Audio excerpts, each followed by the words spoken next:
आज के hero of the day की, जी हाँ, इंडियन बैंक। शानदार नतीजे और स्टॉक ऑलमोस्ट अब अपर सर्किट पर 10% ऊपर।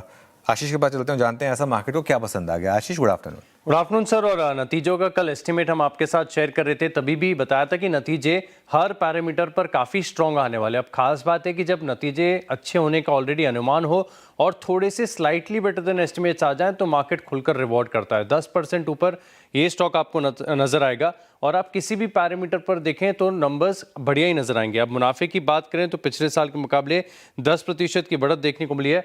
3250 करोड़ का अनुमान था, इसके सामने 3273 करोड़ का आंकड़ा देखने को मिला।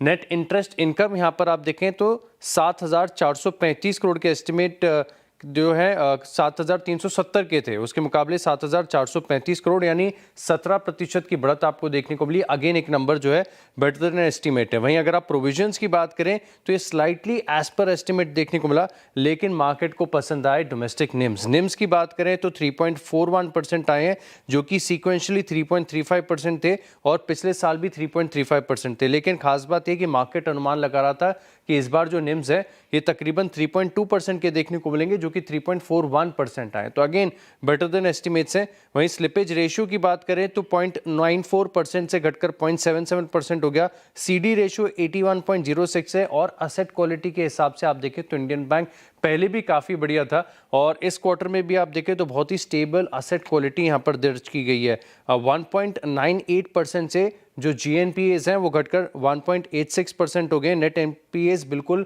फ्लैट देखने को मिले 0.15% पर सीक्वेंशियल तौर पर।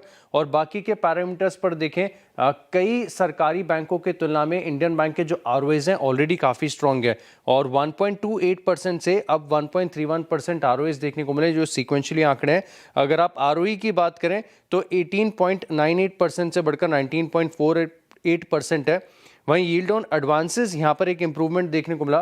क्रेडिट कॉस्ट के लिहाज से देखें तो एक इंप्रूवमेंट है और कॉस्ट टू इनकम रेशियो भी यहाँ पर डिक्लाइन हुआ है। तो हर पैरामीटर्स पर इंटरनल्स बहुत ज़्यादा स्ट्रॉन्ग है और numbers way better than estimate, और इसी का असर है कि स्टॉक आपको 10% ऊपर नजर आएगा।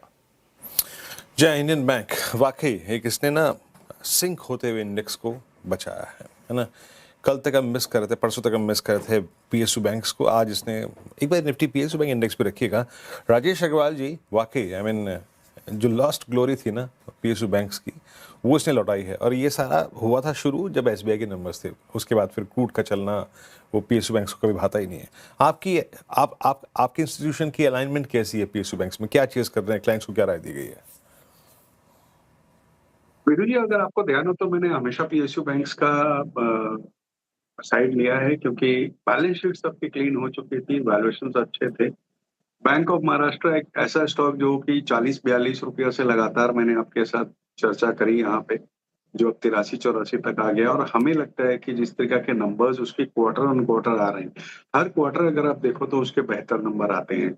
सारे पैरामीटर्स में पूरे पीयर सेट में वो नंबर्स बेहतर परफॉर्म कर रहे हैं। तो मुझे लगता है कि इतनी बढ़त के बाद भी यहाँ से अपसाइड बनती है, प्रोवाइडेड कोई मध्यम अवधि का नजरिया रखे, क्योंकि इतनी तेजी से इतना बढ़ गया है तो हो सकता है कि थोड़ा कंसोलिडेशन करे, बट मध्यम से लंबी अवधि में 3 फिगर तक जाता दिखता है। थोड़े से बड़े बैंक में आऊं तो बैंक ऑफ बड़ौदा और कनारा बैंक अच्छा लगता है, और इंडियन बैंक जिसके नतीजे आ जाए वो हमारी दिवाली पिक्स में थी और वहां से स्टॉक ने अच्छी बढ़त दिखाई है।